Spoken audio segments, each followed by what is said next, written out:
Voilà, bonjour à vous tous, chers amis, très heureux de vous retrouver, de partager ces moments dans la présence du Seigneur. Savons que le Seigneur est avec chacun de nous, même si nous ne sommes pas rassemblés dans nos églises, il est avec nous dans nos maisons pour nous encourager, peut-être pour consoler quelques-uns. Le Seigneur est fidèle, il nous a dit dans sa parole qu'il était avec nous tous les jours et jusqu'à la fin du monde.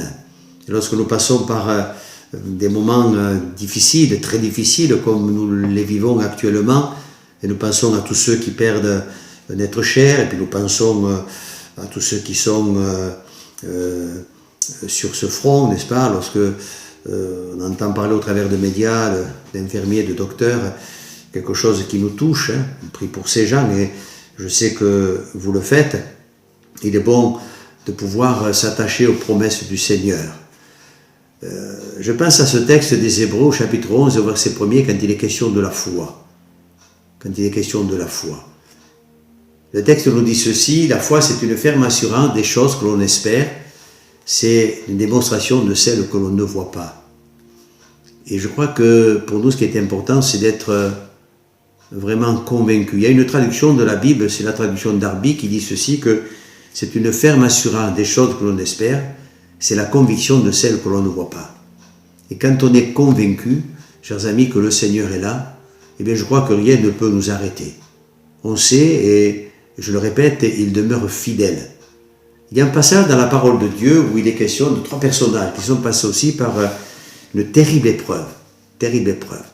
Ce sont les compagnons de Daniel. Et tous ceux qui aiment à lire la Bible, vous qui aimez la parole de Dieu, ce passage se trouve dans le livre de Daniel, c'est au chapitre 3 et à partir du verset 17, je vais vous lire la réponse de ces 3 compagnons de Daniel à ce roi Nebuchadnezzar, qui était un roi qui se prenait pour un dieu. Il avait fait ériger une statue et il fallait qu'on adore la statue. Voilà, c'était son idole à lui, c'était la façon de voir les choses. Et le texte nous dit que ces 3 compagnons de Daniel, eux, qui avaient leur foi, ils ont leur Dieu, ils connaissent la loi, ce sont des gens qui n'ont pas du tout l'intention de se prosterner, ni de se souiller en quoi que ce soit, eh bien, ont donné cette réponse à ce roi. Et je vais vous la lire.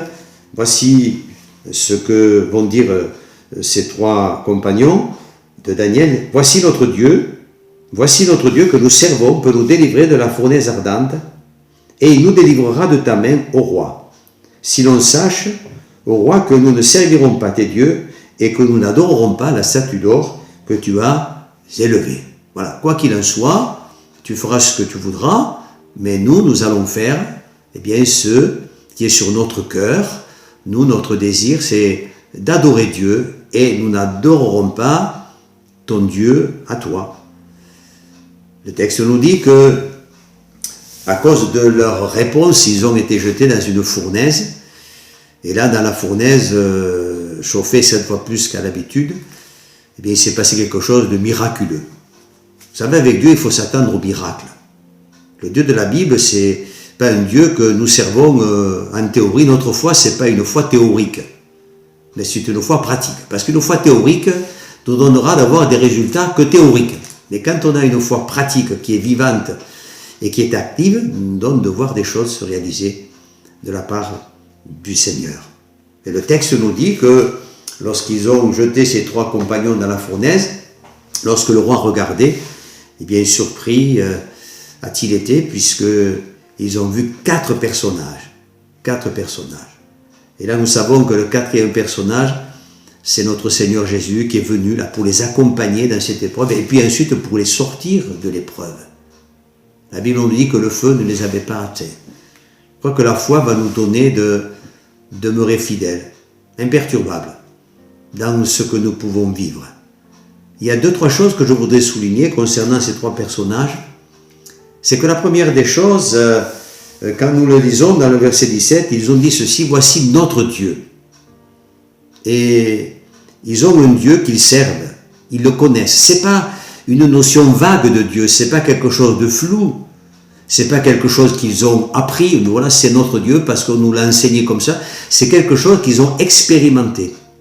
Ils l'ont vécu, c'est leur Dieu. Quand Jésus a enseigné la prière à ses disciples, il dira, voici comment vous devez prier. Et beaucoup savent cela. Jésus dira, notre Père qui est aux cieux. Voilà ce que vous allez dire, notre Père qui est aux cieux. Donc ce n'est pas une redite que nous allons réciter, n'est-ce pas, mais nous avons expérimenté que Dieu est notre Père. Et c'est un Père qui est dans le ciel et qui prend soin de nous. C'est notre Dieu. La deuxième raison, c'est que le Dieu qu'ils ont, le Dieu auquel ils sont attachés, c'est un Dieu qu'ils servent. Vous savez, quand on sert le Seigneur et que on s'est engagé avec le Seigneur, notre vie, on la livre entre les mains de Dieu, eh bien le Seigneur, il prend soin de nous. Je pense à Jésus lorsqu'il était dans le temple, que ses parents l'ont cherché, ils ne savaient pas trop où il était passé, ils l'ont perdu, le texte nous dit, et quand ils l'ont retrouvé, Jésus a dit, mais ne saviez-vous pas qu'il faut que je m'occupe des affaires de mon Père? Quand on s'occupe, quand on sert Dieu, qu'on s'occupe des affaires de notre Dieu, je peux vous dire que Dieu est fidèle. La troisième raison, c'est que, et ça aussi c'est important par les temps que nous vivons, ils ont dit ceci, mais notre Dieu, celui que nous servons, il peut nous délivrer. Et j'aimerais vous dire, chers amis, et vous rappeler à vous, frères et sœurs, que Dieu a tout pouvoir. Notre Dieu, c'est un Dieu qui est tout puissant. Et il le dira lorsqu'il va guérir un paralytique dans l'évangile de Luc. On voit que Jésus, eh bien, va pardonner un homme de ses péchés, va le guérir. Il dira à l'auditoire qui était là, il dira, or afin que vous sachiez que le Fils de l'homme a sur la terre le pouvoir de pardonner les péchés. Je te l'ordonne, dira-t-il au paralytique, lève-toi et va dans ta maison. Et comme eux sont sortis de la fournaise, eh bien, cet homme aussi, lui, est rentré chez lui délivré par la puissance du Seigneur. Notre Dieu, il peut nous délivrer.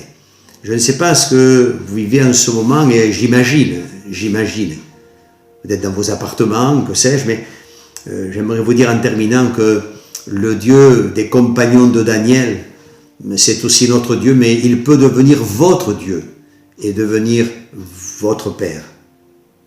Peut-être celui qui demeurera tous les jours avec vous, comme il l'a dit à ses enfants. C'est un Père qui le dit à ses enfants, qui lui sont fidèles. Lui aussi, il est fidèle. C'est celui que vous servirez aussi avec toute sa grâce et toute son aide, et c'est celui sur lequel vous pourrez vous appuyer. Il a tout pouvoir. Oui, en effet, il est au milieu de nous. Il est dans nos cœurs. Il est dans la vie de chacun, de tous ceux qui espèrent en lui et qui lui font confiance. Restez et demeurez dans la foi. Ayez cette ferme assurance. Ayez dans votre cœur cette conviction que le Seigneur sera toujours là. Il l'a dit, et ce qu'il a dit, il l'accomplit. Que Dieu vous bénisse, chers amis. Bon courage et je vous dis à bientôt. Au revoir.